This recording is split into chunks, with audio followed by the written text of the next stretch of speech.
Welcome you all to MOOC's online course on Introduction to Indian Art and Appreciation. This is the 5th module of the first section, Introducing Indian Art, and in this module we will be talking about the various formats of Indian painting. Needless to say, Indian painting is found everywhere, not necessarily only on paper or wall. It is also found, let us say, on the walls of the pottery. It is also found on the floors. Even today, untrained common people are practicing painting in the form of rangoli, alpuna, and in various kind of floor decorations. So, in a general sense, Indian painting can be seen evident on various kinds of surfaces, done in various kinds of techniques and by different people on different occasions. But as far as the main history of Indian painting is concerned, in terms of format, Indian paintings can be divided into several categories. First, the mural painting. Mural painting or paintings done on wall, various kinds of walls, maybe walls of the caves, maybe interior or exterior walls of the structural temples, maybe walls of the palaces, maybe on the walls of the havelis, but wall.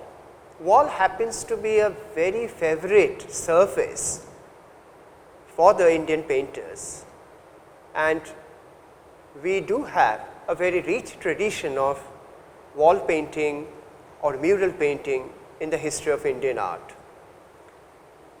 The second category of Indian painting in terms of format is manuscript painting. Now, this is a very interesting format because it resembles to modern day illustrations. The way we get our books, particularly if the books are written for children, profusely illustrated, and the way we have visuals in between the textual pages. Similarly, in ancient times, people used to create not books but handwritten manuscripts, primarily on palm leaves, and later on, when paper was discovered, or rather let us say invented, they started using paper, but the format basically is like a book and it is called manuscript, and we come across not one or two but several such manuscripts with paintings on the inner pages as well as paintings on the cover pages, and the covers are usually made of wood.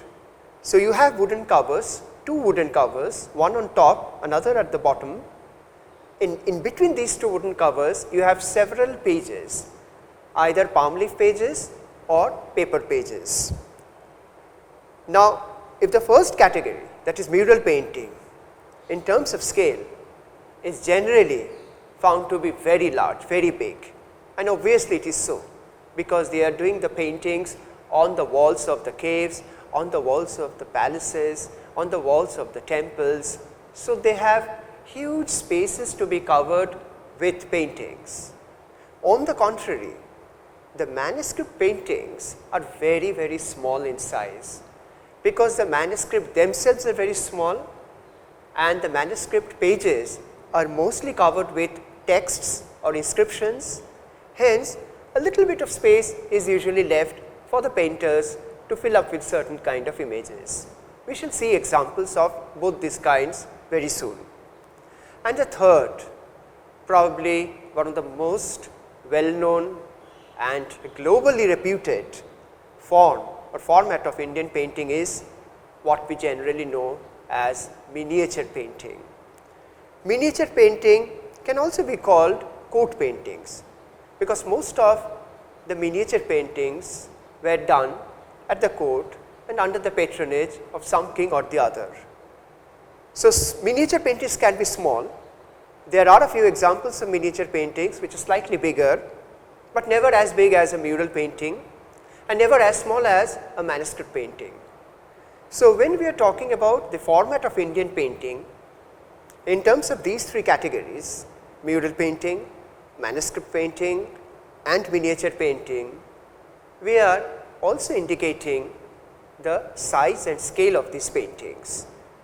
Now, scale and size of paintings is a crucial factor, because that in a way determines certain skill content.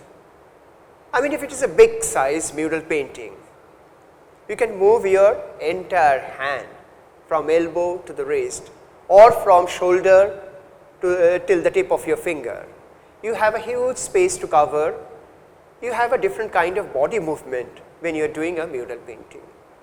But when you are doing a manuscript painting, you have to, you are bound to develop and acquire certain skills which are very, very delicate, and not only delicate, which are very intricate kind of skills, because you need to fill up all the details within a given space which is very small, and some of the manuscript paintings are as small as 2 inches by 2 inches or 2 inches by 2.5 inches or 2 inches by even 1.5 inches. Yes, as small as that. Comparatively, miniature paintings are slightly bigger. There are many miniature paintings which are of, let us say, to use a modern day term, A4 size paper or even bigger than that. So, three formats suggest that they are to be viewed in three slightly different ways, and secondly, these three different formats also suggest that they need slightly different kind of skills to achieve a beautiful piece of painting. Now, before we come to mural painting or manuscript painting or miniature painting, let us not forget that first traces of Indian painting are found not on the walls of Ajanta caves, not on the pages of any manuscript painting produced by any Jain or Buddhist monk, not on the pages of Mughal painting patronized by King Akbar or Jahangir, but on the rock shelters, on the surfaces of the rock shelters of, let us say, Bhimbetka, one of the most famous prehistoric sites in India. And these paintings can be dated back to 10,000, 15,000 or even 20,000 BC. But since they belong to the prehistoric era, we do not count them as an essential aspect of Indian painting history as far as the historical tradition is concerned.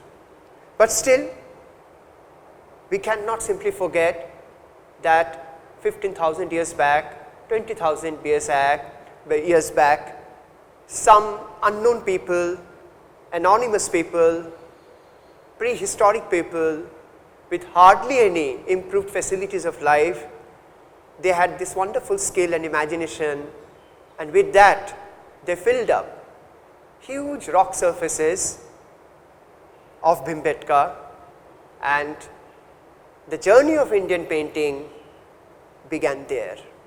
We will look at more such examples of Bhimbetka painting in one of our forthcoming modules. So, when we are talking about the formats of Indian painting tradition, we are in a way also trying to look at the different locations of Indian paintings. Where do you find them? Not geographical location, I am talking about the physical location. So, if we are referring to Bhimbetka, then paintings are to be found on the rough, uneven surfaces of Bhimbetka rock shelter. So, it is amazing that this kind of surfaces can be or can be considered as a surface for painting. Similarly, we get some of the most beautiful and gorgeous paintings in Indian painting tradition, not on paper, not on pages, not on palm leaves, but once again on the interior and sometimes on the exterior walls of Ajanta caves. This is one example, but we have several such examples of cave paintings in India done not by prehistoric people anymore, because now we are talking about a 5th century AD painting.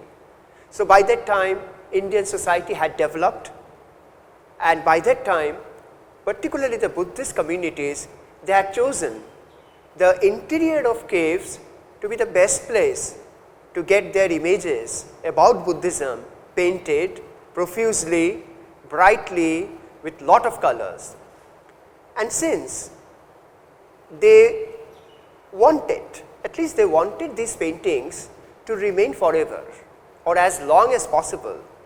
So, technically they developed, technically they devised certain ways of painting right from the stage of preparing the ground. So, while the Bhimbetka people, they painted directly on the uneven rock surface, these Ajanta painters, before they began painting on the walls, they prepared the wall, they prepared a ground, a lime plaster ground on which they did their paintings. So, caves, interiors of caves can be another very important location where you find innumerable examples of Indian painting. This is one such example, and if I do not tell you, if I do not let you know that this image or these paintings are from Ajanta caves, looking at the paintings, it is impossible to imagine that these paintings were painted on the interior wall surfaces of a cave that was carved out from a solid mountain. So, you see, right from 5th century AD, we are getting examples of paintings which are not just merely beautiful in terms of their style and features and content, they are also significant because of the technique involved in producing these techniques, these paintings. Now, we can move away from cave paintings and look at another very interesting kind of painting, or let us say format of painting, that is simply what is known as album painting. In medieval India particularly, we get several such paintings collected together as an album, and these paintings are not very big, even smaller than an A4 size paper, and these paintings have lot of narrative content in it. These are storytelling paintings. Now, once again, when you go back to Ajanta and if you start looking at the various portions, the various places where you find the paintings, you will be amazed to see that it is not just the walls. Of course, lot of these walls at Ajanta have paintings, walls on the interior as well as the exterior walls. But you also see Ajanta paintings on the ceilings. You also see Ajanta paintings on the pillars. You also see Ajanta paintings on the portico. So, every kind of wall surface, whether it is the ceiling or the wall or the pillar, can be used as a surface of painting. And in this connection, I can give you an amazing piece of information that another very important and a very well known site of cave painting, cave sculpture and painting, not within India, outside India, is Tunhuang at the northwestern border of China on the path of Silk Road. And Tunhuang as an art and a cultural center is also a part of the Central Asian culture. In Tunhuang caves, it is seen that they have not even left the floor blank. They got the floor also painted and sometimes even sculpted. So, this is one amazing thing about Indian artists, that they can transform any given surface into a surface for painting or sculpture. Now, this example that we are looking at right now is another well known and a beautiful example of wall painting from Lepakshi. The other one, the previous one was from Ajanta, which is located in the Western India. This is Lepakshi, this is in South India. So, do remember our second module, or rather the first module on geographical expansion, and now you will be able to connect that how various examples of painting of a similar format can also create a certain kind of map in your mind. This is also from Lepakshi in present Andhra Pradesh. This is also from Lepakshi, and these are not cave paintings, whereas the Ajanta paintings were cave paintings. Lepakshi paintings are paintings done on the walls of the temples, structural temples. This is slightly later example of another beautiful wall painting. This is from Hampi. Name of the temple is Virupaksha temple, and Virupaksha temple at Hampi has some amazing paintings, not only on the pillars or on the upper portions of the walls, but on the entire ceiling. This is one such example. And Hampi is located in South India in Karnataka. So, again you can see a map of Indian traditional mural painting is emerging when you are looking at these various examples. So, coming back to our second category of or second format of painting, this is well, this image more or less gives us an idea about the size and the position of these paintings on any given page of a manuscript. So, manuscripts are usually oblong in size and shape, and usually the length would be in anything between 17 inches and 22 inches, and the height of these manuscript pages would be maximum 2.5 inches, though the space that is allotted for the painter to produce his images is actually very small. Yet with meticulous kind of skill and a skill of doing the details within a small painting, these painters of manuscript painting have produced some amazing paintings produced under the patronage of Jain religious community as well as Buddhist religious community. The Jain paintings were produced mostly from the Western India, whereas the Buddhist manuscript paintings are found to be produced in Eastern India during the Pala period. So, now we shall look at a few examples of Jain paintings painted. This one is painted on a paper. You find Jain paintings painted both on paper and palm leaf. Usually it was palm leaf, paper was not available, but the moment paper became available for them, they gradually gave up paintings on palm leaf and they adopted paper as the new medium, new surface for painting for various practical reasons. And one of the reasons, I believe everybody could guess, that paper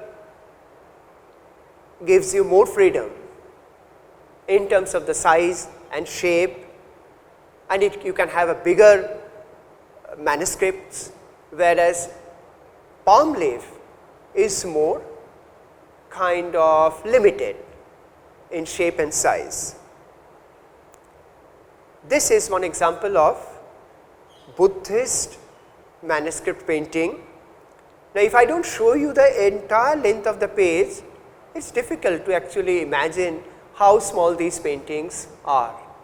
But the moment I tell you this is a very, very small painting with a dimension of 2 inches by 2.5 inches, then you can begin to appreciate the skill of the painter, the meticulous detailings that are found in the painting, and a certain kind of imaging power, I would say, which is not possible unless you have mentally adapted yourself to this particular scale.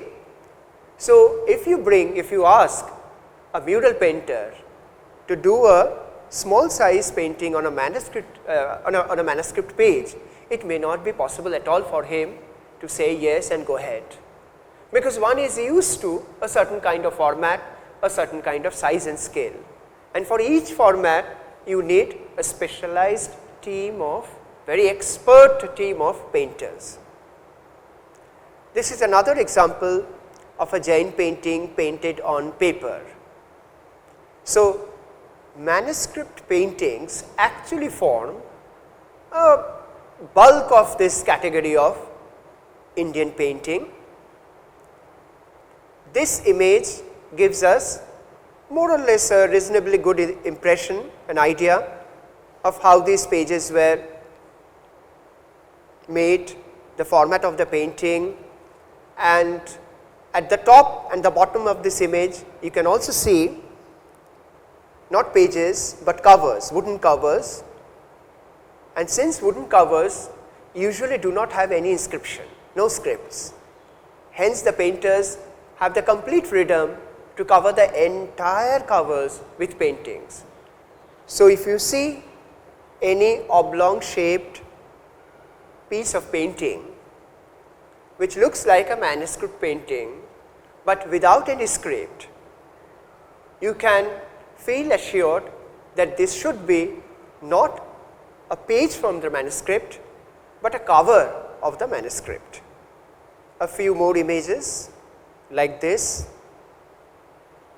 In fact, this is a very pertinent point to mention, that whereas in mural paintings the entire walls or ceilings or pillars, whatever the painters are painting on, is for them. They have the whole space to cover up with their paintings, but for the manuscript painters, they have to keep in their mind that there would also be lot of writings, lot of inscriptions, lot of scripts around the paintings. So, they only have that limited amount of space left to them after the scribes have finished doing their writings. This is one thing, and secondly, the painters would also do their paintings in a way that the inscriptions and the images do not look discordant. They should have a relationship visually integrated to each other, and though painters usually would not write, the writings would be done by the scribes and they would not do the paintings. I am sure it was programmed in such a way that that harmony was never lost. Now, this is just to mention that it is not only in India, even in the entire Europe, there existed this tradition of paintings on the leaves of the books. In the European context, it is known as illuminations. You illuminate the page with your visuals, with your visual imaginations in the context of what is written in the text. So, now we move on, we leave the manuscript paintings behind and we go to the third category, which is miniature painting. Initially, the miniature paintings also had a little bit of script on top or at the bottom, like this one, which is known as Chaura Panchashika painting from early 16th century AD. Another painting from the same series. This is a different painting from a different series, but more or less from the same time, 16th century, and here you can still see some evidence of that script or the writing on top of the painting, but at the same time the painter is taking more and more freedom in the way he is organizing or composing his artwork within the given space. And then we arrive at examples of painting where the script or writing is completely removed. If there was any need of putting any kind of writing, any kind of inscription, they would do it, they would write it on the back of the painting, no more on the front of the painting, like this one. like this one.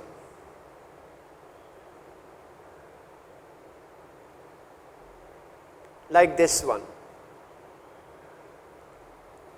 And please try to notice that as the format of painting is becoming more and more independent of sculpture, independent of architecture, independent of even writing, the painter is also able to explore more into the possibilities of painting in terms of its aesthetics and in terms of its language.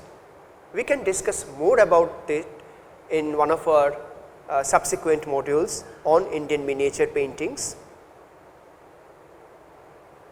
As of now, we are simply looking at the formats and we are trying to see that how the changes in the formats are actually in a way determining the imagination of the painters, the character of the paintings, and even the quality of the painting to some extent.